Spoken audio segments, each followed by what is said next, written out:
Well, hello and welcome to a brand new episode of Mind Over Money, a show where we talk about ways how meditation, yoga, behavioral science can help you become a better and efficient trader, investor, as well as better human being.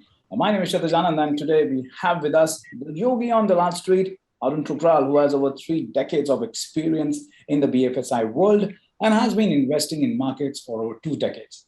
Now, he's a former MD and CEO of Access Securities, and now is an independent consultant and market expert, and consider himself a student of behavioral finance.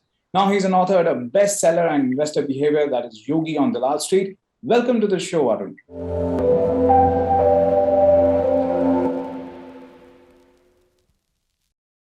Arun, let me start with you. Any meditation technique? The first session, we talked about a lot of interesting things and highlighted the importance of mental health. Now, any meditation technique you would like to recommend to our readers or to the viewers who are watching this video at this point in time? In today's world, meditation is even more important because the kind of things happening around you, and as we discussed that we are just out of COVID or maybe not yet out, I think that meditation becomes even more important.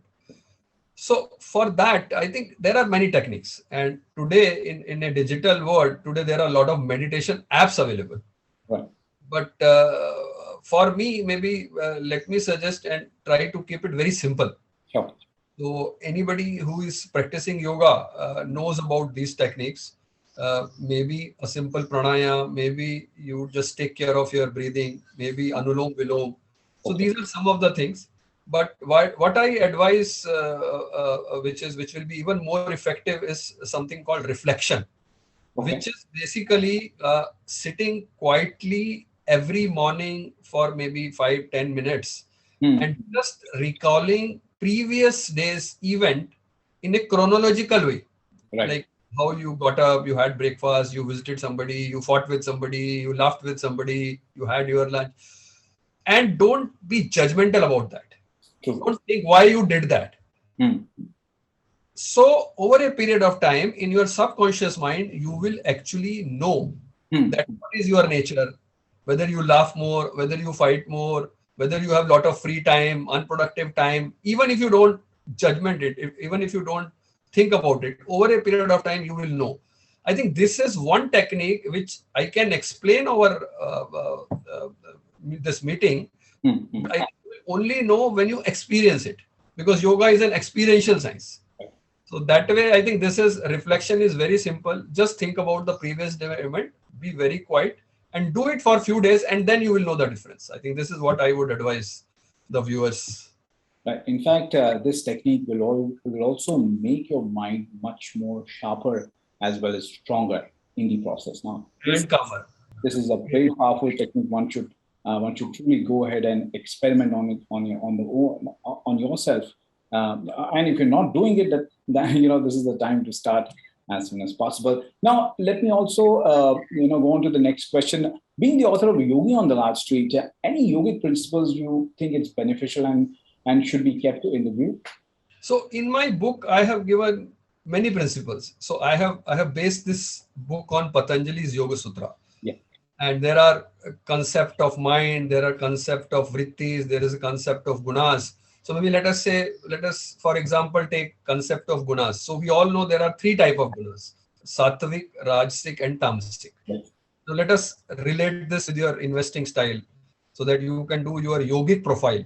So let's say if you are a rajasic person means that morning at 9:15 when the market opens, you want to do something. You can't sit quiet. You have a lot of energy. So what should you do? If you know that you are rajasic, at least learn technical trading, at least learn stop loss. Right. Similarly, if you are sattvic, if you want to analyze company, if you are holding companies, which I told last time, over years, and every 3-4 years the companies are doubling. There are so many companies. Then you are a sattvic. So you are basically doing a fundamental analysis. You are looking at the management. You are not perturbed by a bad quarter for these companies. And actually you add more in that bad quarter because these are great companies. These are proven managements. And third one obviously is not desirable, which is a tamasic. Basically you come to market and you do something. Somebody says you trade and then keep a loss book, Right. and you realize, then you shift this to the investment book. Somebody says you buy this penny stock, somebody may buy crypto. So sometimes you are not able to decide for yourself and just invest on hearsays. I think that you should come out and go towards Rajsik or Satvik. Satvik in the end, but Rajsik also. So trader also make the market. They also give strength, depth to the market. So I think both are okay, but you should know your stuff. So this is one analogy, and similarly there are more. Like I told you about Ekagrachit mind, whether you are a Ekagra mind or a Tamas mind or a mood mind. So there are so many actually. In the final question, let me quickly pick your brains on this. I'm sure in the last 2 years, you've also seen that a lot of retail investors have joined the Wall Street or the equity investing cult.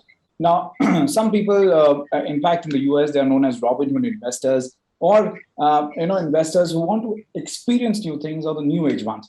What would be your advice to the new age investors or the Robinhood investors? What we have seen in the last 2-3 years in explosion. So many new investors have come, partly initially because of COVID. They had more time. They were not spending anywhere. They wanted a kick out of something because they are not going to disclose. They are not going. So they have a lot of energy, lot of passion, Right. and the markets were doing well. In US, as you said correctly, it is Robinhood investor. In India, there are a lot of discount brokers, and just open an account and start trading. And results have been great for them initially, and it's an easy money for them. Yes. Now the problem is that they have not seen the full cycle. They have Okay. primarily seen bull markets, and maybe in between some bouts now, last 2-3 months. But my advice to these investors will be, okay, so far so good, but try to be slightly stable. Maybe have an SIP also, look at some ETF also, and do some trading. Maybe if you want to do, but if you are obviously if you're a research analyst, you will research stocks. But again, also start reading history of markets. There are so many books available, and learn from others' mistake. Because if you learn from your mistake, sometimes it will be very costly. Better to sometime few mistakes and few lessons you will learn from others' mistake, and few obviously you will learn on your own because you have to pay some tuition fees to the market. So that is where I would say that read more, try to start something which is like an SIP kind of a thing, and study. So get more vidya, because one of the klesha which I have discussed in my book is called avidya. So the kind of research you do when you buy a mobile and or you go to a restaurant and you read all the reviews, or look at all features of a fridge, whether it's double door, single door, frost free. At least that much research you do when you buy a stock. Right. So not be in a hurry to do that. So I think these are some of the pieces which I can give small advice. Now, as well as one more thing, especially in our when we talk about yoga and our shastras, there's one thing which is given prominence, and that is jigyasa. So you have to be a seeker. Correct. And like you pointed out that one should go ahead and read books, and that is the way to seek. And this will really help investors or anyone in that particular area to become or to fine-tune their knowledge, to fine-tune their skills to adapt to the changing environment, because environment will anyways keep on changing. Today is COVID, tomorrow it could be anything else, and day after tomorrow we'll have some more you could say another event which we have not seen before, and life has turned out to be like that. So mental health is something which is very important, and that will help you to stay grounded and focus on your goals. I think on that note, thank you so much for your time, Arun. Thank you for having me, Kshitij. Well, that's all for now, but do stay logged on to etmarkets.com for more on news, business, and economy. Thank you so much for your time.